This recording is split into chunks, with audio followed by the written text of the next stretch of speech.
په لومړي ځل ډاکټر اشرف غني له طالبانو سره مرسته وکړه.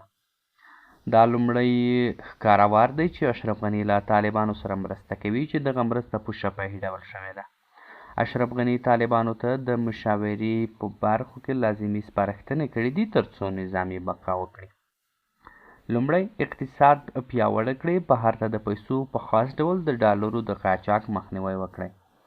غني ویلي چې هره ورځ خارجي هیوادونو ته په خاص ډول پاکستان ته په زرګونو ډالر قاچاق کیږي. که مخه یې ونه نیول شي، افغانستان به له لوی اقتصادي بحران سره مخامخ شي. دویم، پوځ او سرحدات مو قوي کړئ. که پوځ مو قوي نه و، سرحدات نشئ ساتلی او نه هم په افغانستان کې امنیتي وضعیت کنټرولولی شئ. اشرف غني د ایراني عسکرو یادونه هم وکړه چې څو ورځې مخکې افغانستان ته بې له اجازې له پولې راوښتي وو. نوموړي د طالبانو یاد اقدام چې عسکر یې سمدستي نیولي وو ستایلی وو، خو بیرته خوشي کېدو ته یې په غبرګون کې ویلي چې باید له محکمې وروسته زنداني شوي وای یا په خاصو شرایطو خوشي شوي وای.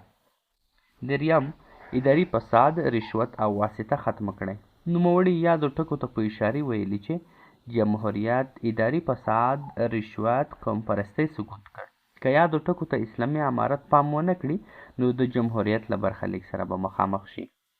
خو طالبانو تورونه دي چې په اداراتو کې یې هغه کسان یوازې ګمارلي چې 13 کاله یې په افغانستان کې جهاد کړی. نوموړي ویلي که کار اهل کار ته ونه سپارل شي نو پایلې به یې خطرناکې وي. څلورم، تعلیم ته مخه کړئ. که تعلیم ونه کړئ او زده کړو ته زمینه برابره نه کړئ نو نظام نشئ چلولی. د هېواد د پرمختګ لپاره یوازینۍ لاره زده کړې دي، کوم چې طالبان ډېر حساس دي، په خاص ډول د نجونو په زده کړو کې.